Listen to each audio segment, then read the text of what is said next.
मैं तुम्हें पाताल के गर्भ में छुपा लूंगा। कृष्ण वहां कभी नहीं पहुंच सकता। तुम वहां तब तक जीवित रहोगी जब तक कृष्ण का क्रोध शांत नहीं हो जाता। जैसे आप कहे आचार्य।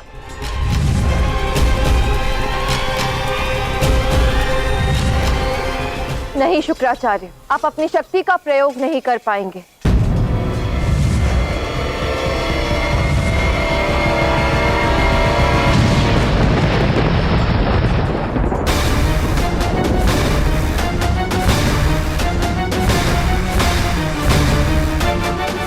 आचार्य, ये कैसी शक्ति थी?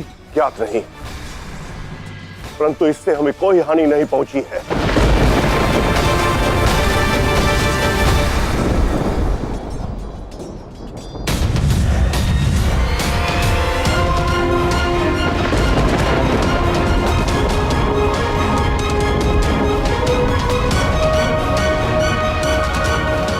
चाल, ये जो तुम्हारे सामने द्वार बन रहा है, तुम इसमें प्रवेश कर जाओ।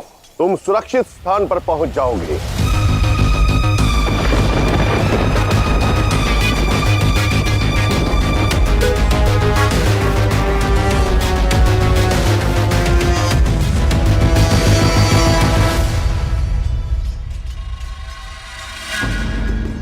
चाल अब सुरक्षित हुआ।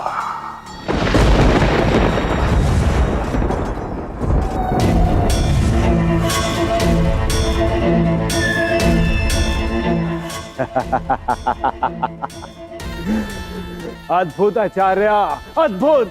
कम से कम मेरे प्राण तो बचे। अब कृष्ण मुझ तक नहीं पहुंच पाएगा।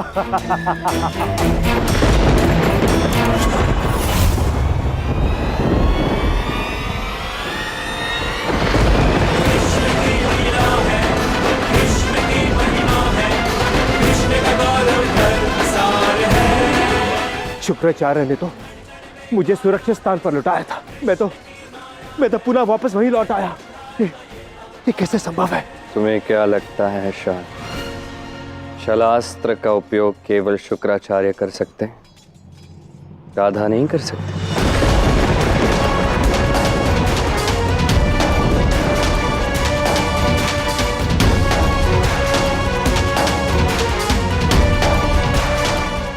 कृष्ण, एक अंतिम अवसर शाल्व को मिलना ही चाहिए, इसलिए मैंने छलास्त्र से उसे यहाँ केवल रोक कर रखा है ताकि अंतिम न्याय कृष्ण ही करे।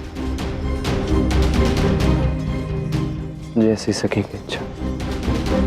महादेव, राधा ने शाल्व को एक अंतिम अवसर क्यों दिया? क्या आवश्यकता है? क्योंकि शाल्व के पापों का घड़ा तो कब का भर चुका है। परंतु गौरी, देवी राधा तो अंतिम क्षण तक प्रेम बांटने का प्रयत्न करती हैं। देवी राधा एक बहुत बड़ी सीख देने जा रही हैं गौरी। शाल, उसी स्थान पर रुक जाओ और क्षमा मांगो। क्षमा मांगो राधा से, प्रद्युम्न से, द्वारका से, सभी से। एक अंतिम अवसर तुम्हें दे रहा हूं। ये पलायन का नहीं, प्रायश्चित का समय है। असत्य है ये सब, माया है कृष्ण की। कृष्ण चाहता है कि मैं रुक जाऊं और वो मेरे प्राण ले ले।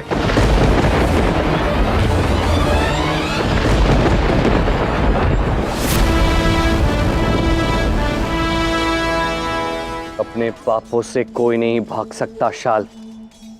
तुम किसी पर्वत की गुफा में जाके छिप जाओ, तब भी पापों का फल तुम्हें भोगना ही होगा। कृष्ण के सुकर्म का इसलिए प्रायश्चित करो शाल, अपने भीतर के प्रेम को जगा।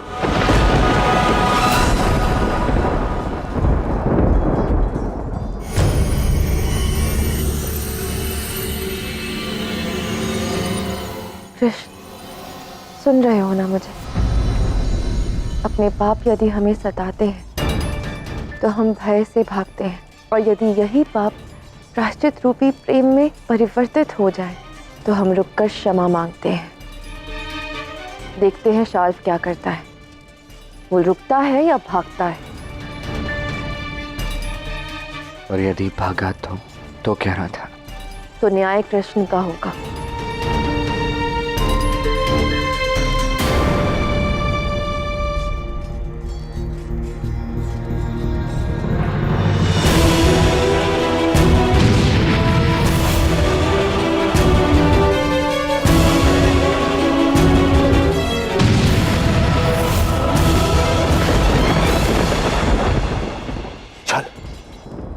छल है ये। इतने पाप करने के बाद कृष्ण कभी मुझे जीवित नहीं छोड़ सकता। चल चल है।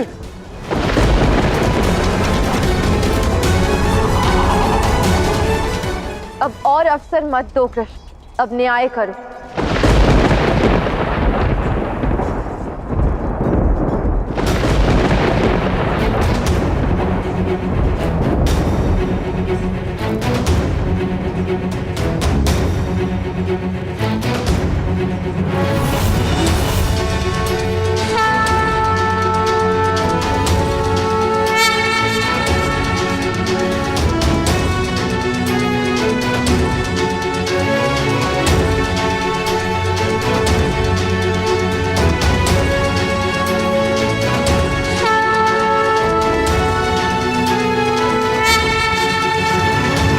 कासुर्निहन्त्रे च विश्वरक्षणहेतवे सुदर्शनस्वरूपाय विष्णवे ते नमो नमः।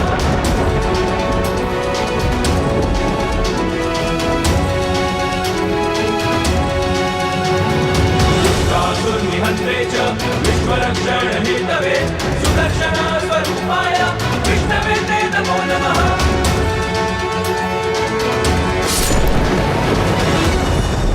यदा यदा हि धर्मस्य ग्लानिर्भवति भारत अभ्युत्थानम् अधर्मस्य तदात्मानं सृजाम्यहम्। महादेव,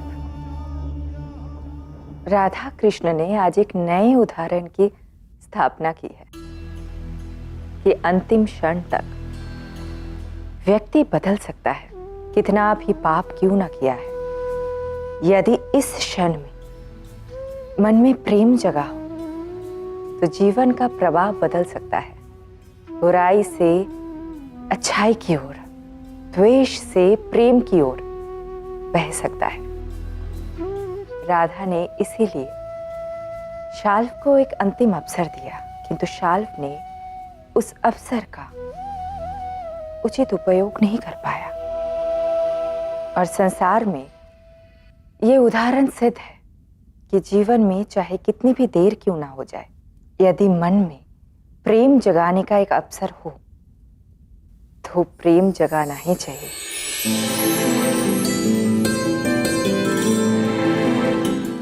उचित कहा बहन पार्वती।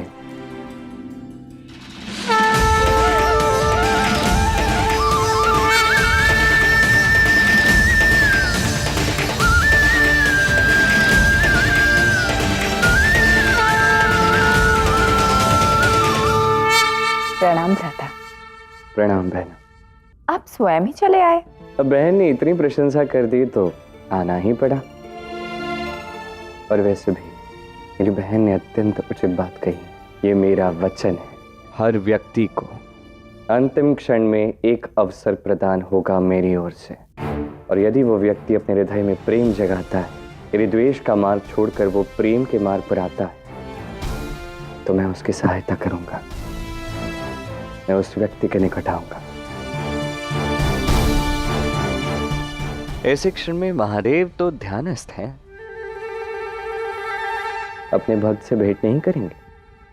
नहीं मिलेंगे। ध्यान में बैठ गए क्योंकि उन्हें भय था कि कहीं राधा उन्हें पुकार न ले। राधा ने तो पुकारा नहीं। आप तो जानते ही हैं कि महादेव को ध्यान कितना प्रिय है। अब देखिए ना, उठ ही नहीं रहे हैं। ठीक है, ध्यान करने दीजिए। ध्यान भी अत्यंत मंगल कार्य है। पर श्री कृष्ण को मेरा धन्यवाद। इस अध्याय में जो आपने मेरे लिए किया है श्री कृष्ण, वो असीम भक्ति का अप्रतिम उदाहरण है। जब ऐसा कोई त्याग करने का अवसर आपको प्राप्त होगा तो आप भी निसंकोच होकर यही करेंगे। निसंदेह करूंगा आराध्य।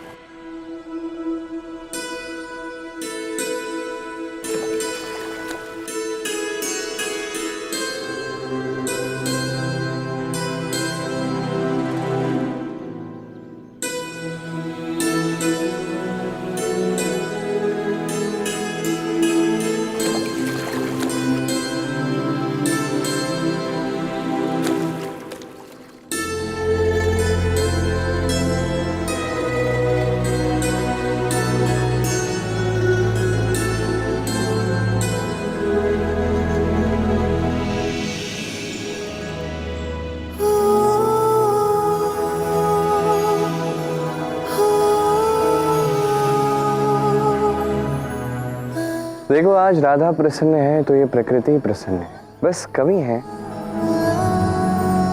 तो बांसुरी के स्वरों के।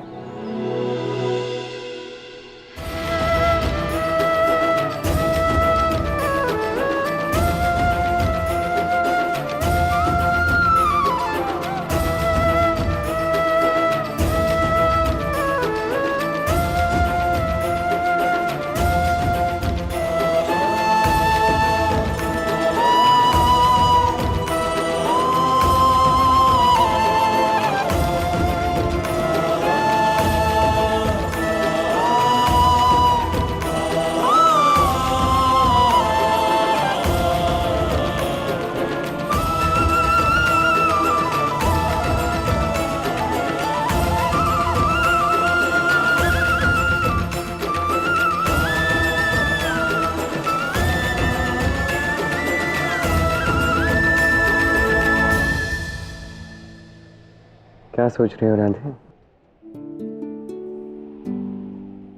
मैं सोच रही हूँ कि समय शीघ्र बदलता है या सोच। विश्वास ही नहीं होता। कल तक मैं द्वारका को छोड़ के जाने की बात कर रही थी, किंतु आज ये सोच रही हूँ कि द्वारका इतनी सुंदर है कि मन कर रहा है कि जन्म के पश्चात भी बस यहीं रुक जाऊं।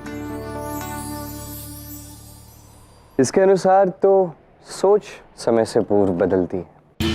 वैसे देखा जाए तो आज तुम्हें द्वारका अच्छी लग रही है। हो सकता है कल मन में द्वारका को छोड़कर कहीं और जाने का विचार आ जाए। मेरे मन की दौड़ तो मनमीत तक है। मेरी नेत्र उस स्थान को खोजते हैं जहां पर कृष्ण है, और कृष्ण तो द्वारका में है ना, तो भला द्वारका से जाने का मन भी क्यों करेगा? ये तो समय ही बताएगा। अर्थात सुभद्रा के जाने का समय आ गया है, उसका प्रबंध करो। मैं दाऊ को खोजता हूँ, एक अत्यंत महत्वपूर्ण कार्य है।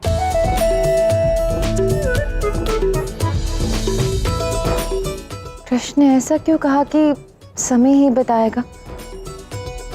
द्वारका इतनी सुंदर है, यहाँ से जाने का मन भी क्यों करेगा? कृष्ण भी ना जानबूझकर सताने के लिए कुछ भी कहता है।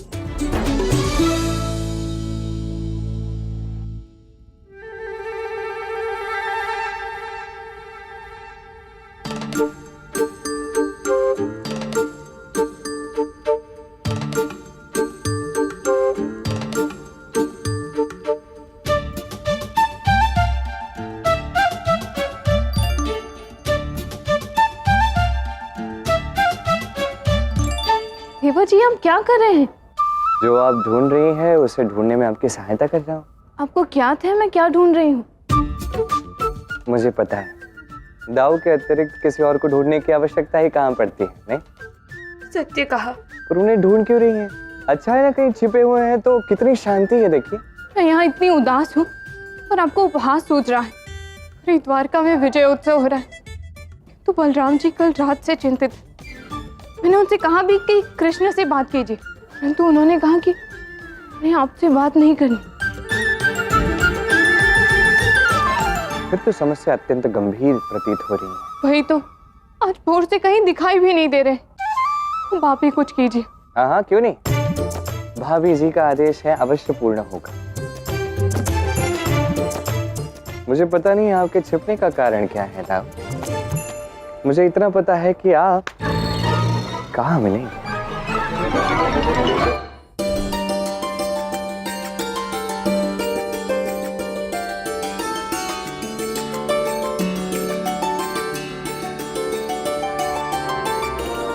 बस करो खुद, बस। नहीं पिताश्री, सदैव आप दोनों के साथ रहते हुए भी मैं अपने कार्यभार के कारण कभी आप दोनों की सेवा नहीं कर पाया। तो आप दोनों के ना होने की कल्पना मात्र से मुझे यह आभास हुआ है कि मैं कितना अधिक सौभाग्यशाली हूं कि मेरे माता पिता मेरे साथ हैं। इसलिए अब मैं अपना अधिक से अधिक समय आप दोनों की सेवा में ही बिताना चाहता हूं। किंतु यदि स्वेच्छा से मैंने अपने कार्यभार से अवकाश ले भी लिया तो मेरे समस्त कार्यभारों का भार मेरे अनुज कान्हा पर आ जाएगा। जो मैं उन्हें नहीं दे सकता। बड़ी विचित्र विडंबना है। योद्धा हो न पुत्र, अपने कर्तव्यों को तो प्राथमिकता दोगे ही, पर हम पिता हैं तुम्हारे। हम नहीं समझेंगे पुत्र तो कौन समझेगा?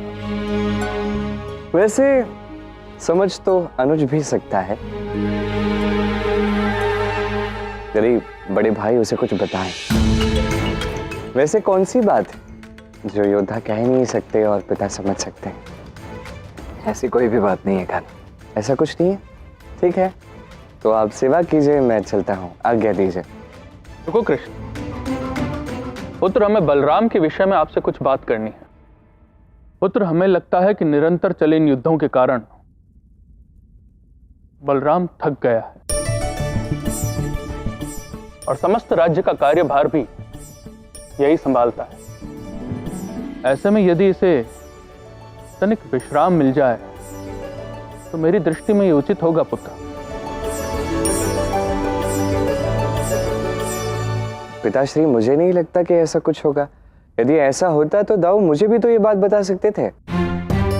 हाँ, कह तो ये तुमसे भी सकता है, कदाचित संकोच कर रहा हो। संकोच? आपको विश्राम की आवश्यकता है ना, आपको अवकाश चाहिए ना, आपको अवश्य मिलेगा। मैं तो पिताश्री से बस अपनी भावनाएं व्यक्त कर रहा था और उन्होंने मेरे मन का अनुमान लगा लिया, और कोई बात नहीं। पिता है ना वो, अब वो चिंता नहीं करेंगे तो और कौन करेगा भला। वैसे भी आप कहाँ किसी को कुछ बताते हैं, आपका तो भोला मुख है, उस पे सो वैसे ही दिख जाता है, नहीं? आप चिंता मत कीजिए, मैं सब संभाल लूंगा। अभी सुभद्रा के जाने का समय हो चुका है, तो आप उससे भेंट कर लीजिए, तत्पश्चात मैं सब संभाल लूंगा। और हाँ, रेवती भाभी आपको ढूंढ रही हैं कब से, उनसे भी भेंट कर लीजिए। हाँ हाँ, ठीक है, चलते हैं पिताश्री। अवश्य। अरे वाह, तो आपको विश्राम करना है, अवकाश की आवश्यकता है। मैं हूं ना, आपको ऐसा विश्राम दूंगा, सदा के लिए स्मरण रखोगे।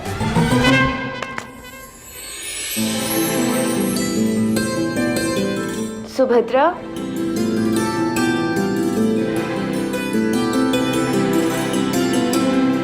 देखो क्या लाई हूं मैं तुम्हारे लिए। हस्तिनापुर के मार्ग में अत्यंत ठंड होती है, इसे ओढ़ लेना।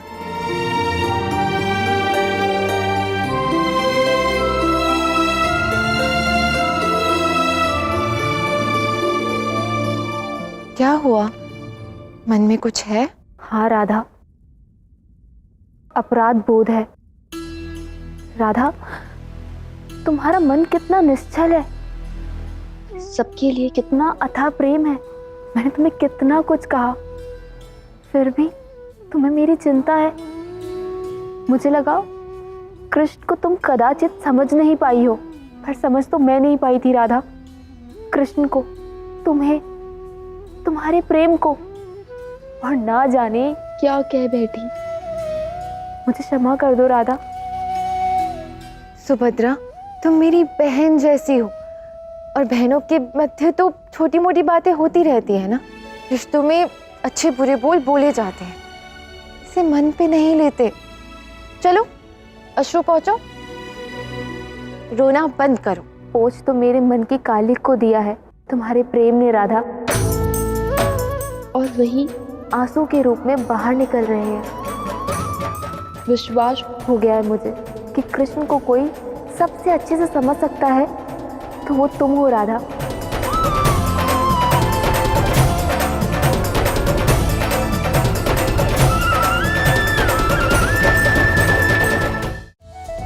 पुत्र, हमें लगता है कि निरंतर चले इन युद्धों के कारण बलराम थक गया है।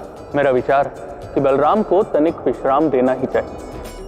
तो आपको विश्राम करना है, अवकाश की आवश्यकता है। मैं हूं ना, आपको ऐसा विश्राम दूंगा, सदा के लिए स्मरण रखोगे। चलो अश्रु पहुंचो, रोना बंद करो। पोछ तो मेरे मन की कालिक को दिया है तुम्हारे प्रेम ने राधा। विश्वास हो गया है मुझे कि कृष्ण को कोई सबसे अच्छे से समझ सकता है, तो वो तुम हो राधा। आओ बैठो यहाँ। यदि ऐसी बात है तो क्यों जा रही हो? यहीं पर रुक जाओ ना। मन तो मेरा भी वही है राधा, पर हस्तिनापुर से संदेश आया है, वहां पर सूखा पड़ा है, प्रजा दुखी है। यदि प्रजा दुखी है तो राजा रानी का होना तो आवश्यक ही है। किंतु तुमने कृष्ण और दाऊ से ये बात कही, वो अवश्य ही कोई सहायता करते। पर इंद्रदेव से कहकर वर्षा तो करवा नहीं सकते ना। हमारे कर्म होंगे जो भोग रहे हैं, अवश्य कोई पुराने पाप हैं जिसका फल हम सब सूखे के रूप में चुका रहे हैं।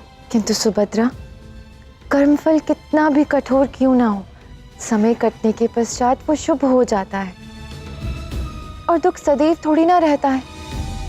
देखना, सब कुछ शुभ होगा।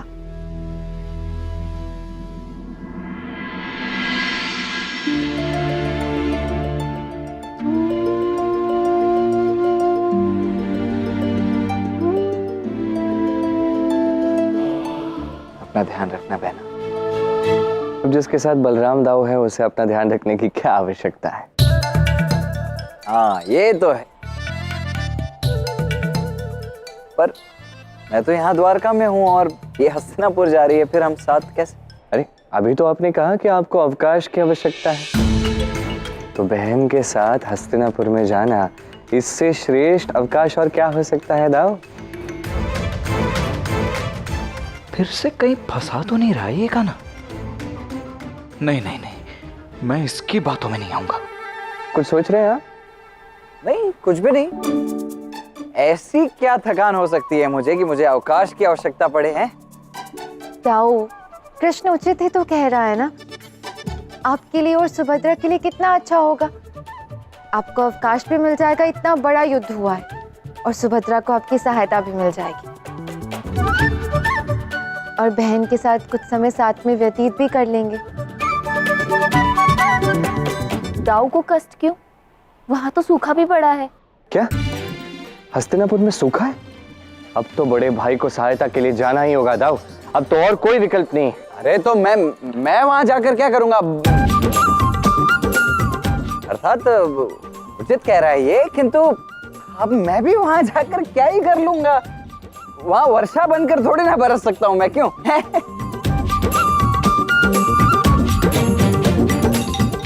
तुम आओ तनिक। आपके जाने से क्या होगा? आप बहुत कुछ कर सकते हैं दाऊ। आप सबको बताएं, आप हलधर हैं, अपना हल चलाइए, उसकी शक्ति दिखाइए, इस धरा को जोतिए दाऊ, इसमें से अंकुर निकाल दीजिए, भूमि का कल्याण कर दीजिए। ऐसे संकट में बड़े भाई सहायता नहीं करेंगे तो और कौन करेगा, है कि नहीं? ये जानबूझ के फंसा रहा है मुझे, पर फंसूंगा नहीं इस बार मैं। अब कान्हा, इस कार्य के लिए तो हम साम, निषाद या प्रद्युम्न को भी भेज सकते हैं ना। मेरे जाने की क्या आवश्यकता है? वैसे भी यहाँ द्वारका में इतने अनेकों कार्य हैं, उन सब में मेरी आवश्यकता पड़ सकती है। अरे नहीं नहीं था, अब आपकी क्या आवश्यकता है यहाँ पे? आपने इतना विशाल युद्ध लड़ा है, उसमें ऐसा कौशल्य दिखाया है, सारे शत्रु पराजित हो चुके हैं। द्वारका में यदि कोई छोटी मोटी आवश्यकताएं पड़ती हैं तो मैं हूं ना, राधा है, रुक्मिणी है, सभी हैं। आपका तो पता नहीं था, मुझे ही अच्छा नहीं लगेगा यदि मैंने आपको विश्राम नहीं दिया। अब आप जाइए, हम संभाल लेंगे। अब जाइए, विश्राम कीजिए बहन के साथ हस्तिनापुर में। हाँ दाऊ, उत्तरदायित्व से कुछ समय के लिए दूर रहेंगे तो मन भी शांत रहेगा, और फिर बहन भी तो मायके से ससुराल जा रही है ना, भाई को स्वयं उसे छोड़कर आना चाहिए। उचित कहा रहा था। आपका अवकाश अभी इसे प्रारंभ हुआ, शत्रुओं का लहू तो बहा लिया, अब प्रेम का अंकुर उपजाने का समय आ गया है। छलिया कहीं का, वहां जाके यदि मैं हल ही जोतूंगा तो अवकाश कहां से मिलेगा? चलिए दाऊ, सामान ले आते हैं। नहीं तुम रुको, मैं भी ले आता हूँ। और दाऊ, अधिक से अधिक सामान बांध लीजिए, क्या पता कब तक वहां पे रुकना पड़ जाए बहन की सहायता के लिए। और हाँ, जाते जाते राज वैद्य से पीड़ा निवारक तेल भी ले जाइए। क्या है, थोड़ा मालिश की आवश्यकता पड़ सकती है।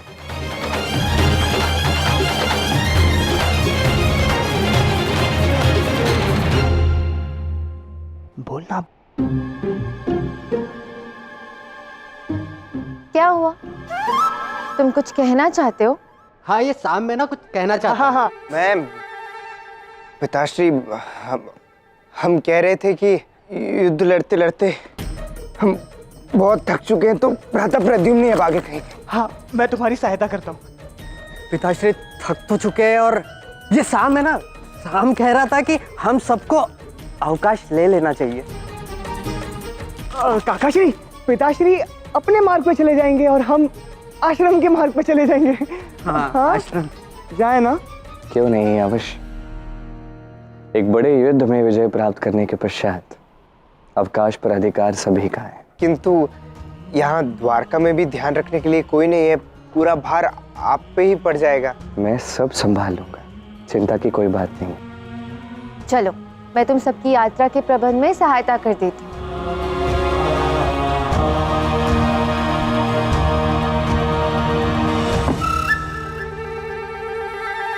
इस कान्हा को तो मैं देख लूंगा। बहुत चतुर समझता है स्वयं को। ताऊ, आप अभी भी यहीं पर है? वहां सब सच है, आप यहाँ क्या? ताऊ, क्या हुआ? आप क्रोधित लग रहे हैं।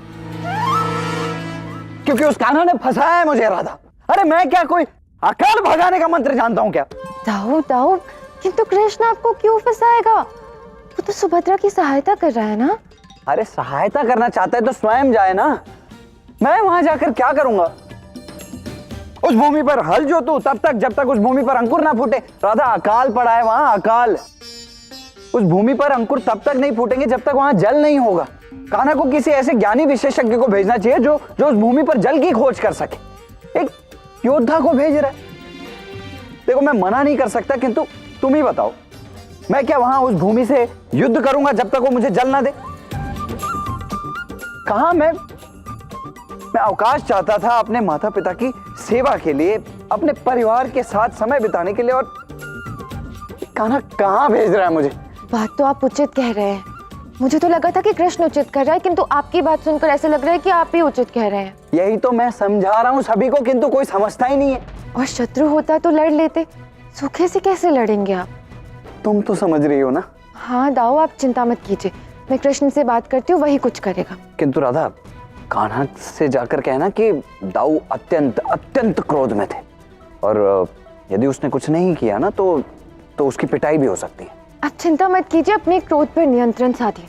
कोई नियंत्रण नहीं हो रहा, मैं क्रोध से फटा जा रहा हूँ, पागल हो रहा हूँ मैं। इससे पहले कि दाऊ का क्रोध सीमा पार कर जाए, कृष्ण से बात करनी होगी। दाऊ अभी तक आए नहीं, विलंब हो रहा है। मुझे लगता है अब जाएंगे तो सूखे का अंत करके ही आएंगे। अच्छे से प्रबंध कर रहे हैं, अच्छे से सामान बांध रहे हैं, तो अत्याधिक वस्त्र, अत्याधिक वस्तुएं जो आवश्यक है वो सब संजो रहे होंगे।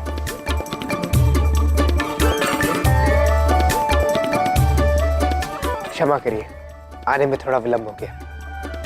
अरे नहीं, तुम सब तो समय पर हो। मुख्य अतिथि जो है हमारे, वो सबसे अधिक समय लगा रहे हैं। मुख्य अतिथि कौन? बलराम दाऊ, और कौन?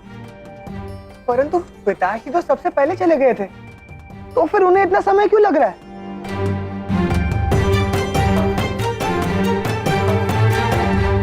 कृष्ण,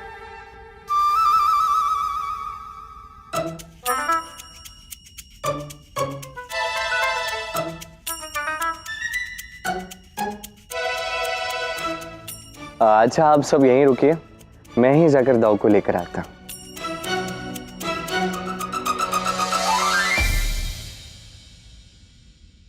अरे वाह,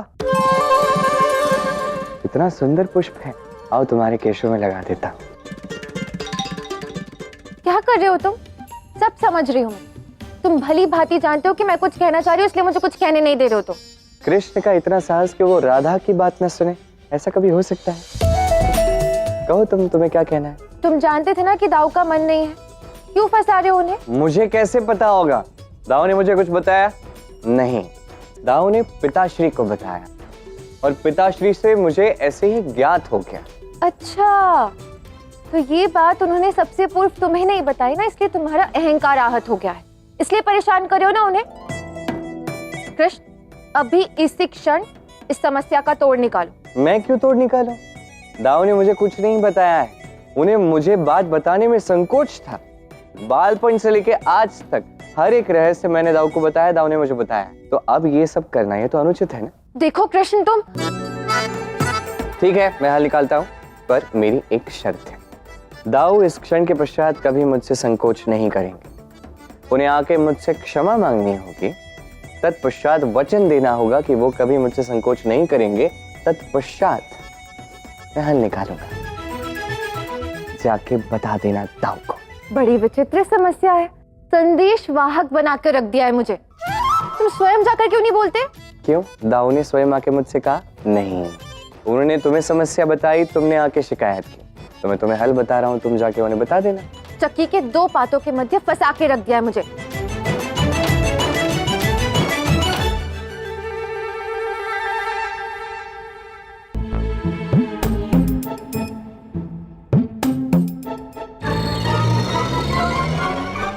क्या हो रहा था?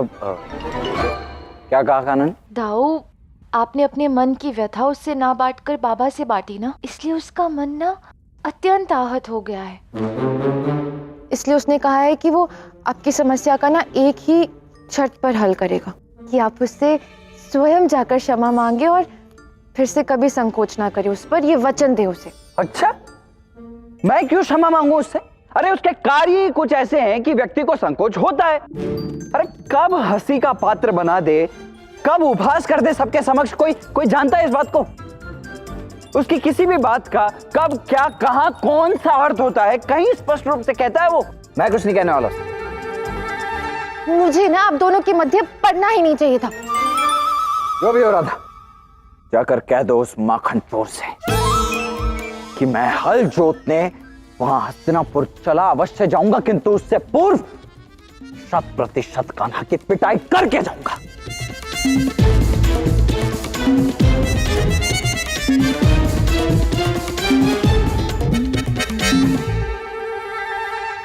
कृष्ण, देखो बहुत हो गया, ना तुम समझते हो और ना ही दाऊ। अब तुम ही समझौता कर लो। कैसा समझौता? दाऊ को तो लगता है कि उन्होंने सब कुछ उचित ही किया है, करने दो उन्हें। बस उन्हें कह देना कि जब भी वो जाए तो अच्छे से भोजन करके जाए। क्या वहां स्वादिष्ट भोजन मिलेगा? नहीं, सूखा पड़ा है ना वहां हस्तिनापुर में। क्या? दाऊ और बिना भोजन के? कृष्ण, वो वहां कैसे रहेंगे? ये तो असंभव है। और कोई चारा भी नहीं है उनके पास, बिना भोजन के रहना होगा ना। एक क्षण, हस्तिनापुर में भोजन नहीं है? नहीं है। सूखा का अर्थ ही ये होता है कि अन्न और भोजन की कमी, अर्थात ये माखन, खीर, ये 56 भोग, ये स्वादिष्ट व्यंजन जो आपको यहाँ मिलते हैं वहां नहीं मिलेंगे था। इसलिए कहता हूं, जब भी आप द्वारका से हस्तिनापुर जाओगे, भोजन साथ में लेके जाना। अरे हाँ, मैं तो भूल ही गया। यहाँ तो छोटे भाई से कहने में संकोच है, क्षमा मांगने में संकोच है, तो भोजन ले जाने में भी तो संकोच होगा। ठीक है, आप कोई भोजन साथ में ना ले जाए, आप ऐसे ही चले जाइए, वहां पे जो मिले खा लीजिएगा। खाना मैं, देखो मुझे क्रोध मत दिलाओ, अन्यथा मैं तुम्हारी अन्यथा मैं क्या कर लेंगे आप? देखो मैं क्षमा मांग लूंगा तुमसे। खाना तुम्हें ज्ञात है ना, मैं सब कुछ सह सकता हूं, किंतु भूख नहीं सह सकता। ठीक है, तुम विजयी हुए, मैं पराजित हुआ। क्षमा मांगता हूं तुमसे, भूल हो गई। आगे से अपने मन की हर बात पहले तुम्हें आकर बताऊंगा, किंतु ये क्या किया तुम? अब वो ले जाएंगे मुझे अपने साथ हस्तिनापुर, जहां मुझे भोजन नहीं मिलेगा। इसी क्षण इसका हल निकालो, अन्यथा क्या? मैं हस्तिनापुर भले ही चला जाऊं, किंतु तुम्हें पीट कर जाऊंगा मैं। देखो कृष्ण, अब दाऊ की बात मान भी लो। तो आपने क्षमा मांगी दाऊ, साथ में धमकी भी दी। अब तो हल निकाल के ही रहूंगा मैं। निश्चिंत होके जाइए, सामान बांध दीजिए और बाहर मुझे मिलिए। ये इतनी शीघ्र मान गया? हाँ, मैं मान गया। नहीं राधा, ये फंसाएगा मुझे। मैं बता रहा हूँ, तुम समझाओ इसे, कृपा करके समझाओ। ये क्यों नहीं मान रहा मेरी बात? अरे नहीं फंसाऊंगा राव, मैं कह रहा हूँ ना, आप जाइए तो।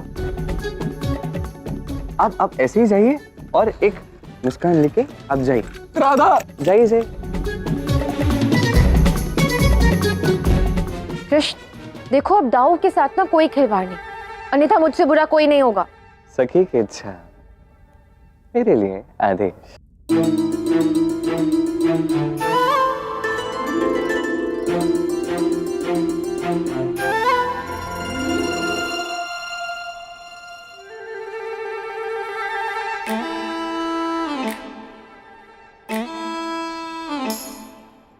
पिताश्री, आपने कितना विलंब कर दिया। हम कब से प्रतीक्षा कर रहे हैं। चलिए चलिए जल्दी। यहाँ पुत्र, मेरे प्यारे पुत्र, कितनी चिंता करते हो मेरी। यदि इतनी चिंता करनी थी तो आए क्यों नहीं मेरी सहायता करने? हैं? अरे ताऊश्री छोड़ दीजिए, चलिए हमें अपनी यात्रा के लिए निकलना चाहिए। हाँ चलिए चलिए। अभी तक कान्हा नहीं आया है। कान्हा एक बार आ जाए, उससे विदा ले लूं, फिर चलते हैं। अरे काकाश्री, अब जाने दीजिए ना पिताश्री को। उन्हें आना होता तो अब तक आ जाते। आप सामान आप दीजिए, मैं रथ में रख देता हूँ। चलिए ना ताऊश्री, विलंब हो जाएगा। काकाश्री, आइए, चलिए ना। मैं रख देता हूँ रथ में। चलते हैं अभी, कुछ क्षण रुको। अरे ये लोग लेकर चले जाएंगे मुझे। कान्हा, कहाँ रह गए तुम? होटल कहीं का। क्षमा भी मंगवा ली और अब आ भी नहीं रहा है। ताऊश्री किस विचार में डूब गए हैं? अरे चलिए, हमें विलंब हो जाएगा। पिताश्री आते रहेंगे, आप चलिए, मिल लेंगे बाद में। चलिए ना। अरे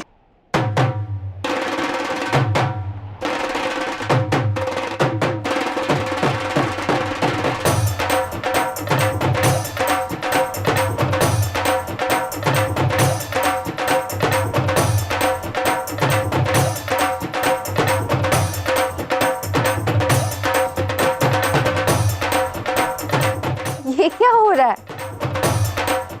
ये कुटिल मेरे जाने का उत्सव मना रहा है। रुक जाओ साहब।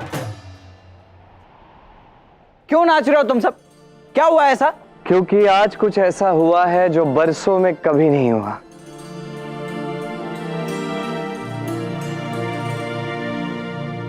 मैया यशोदा का पत्र आया है।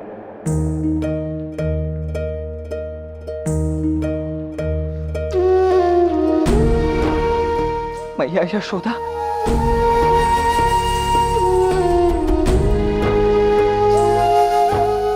यशोदा मैया का संदेश।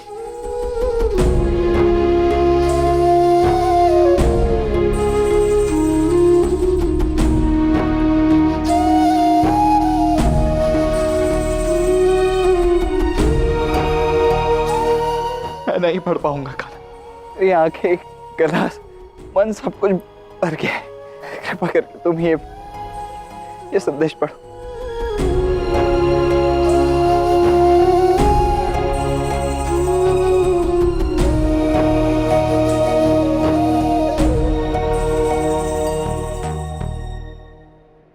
मेरे लल्लाओं, कान्हा और बलराम को माता का स्नेह और आशीर्वाद। तुम दोनों राजा क्या बने, अपनी ग्वालन मैया को तो भूल ही गए। अब तो युद्ध समाप्त हो चुका है, चक्रवर्ती हो गए हो। शांति और आनंद का समय है तो थोड़ी शांति मेरे मन को भी दे जाओ। यहाँ मेरे आंगन में भी कुछ आनंद छलका जाओ। माता का थोड़ा सा भी स्मरण होता है तो वृंदावन चले आओ दोनों। तुम्हारी मैया और तुम्हारी गैया सब राह तक रही है।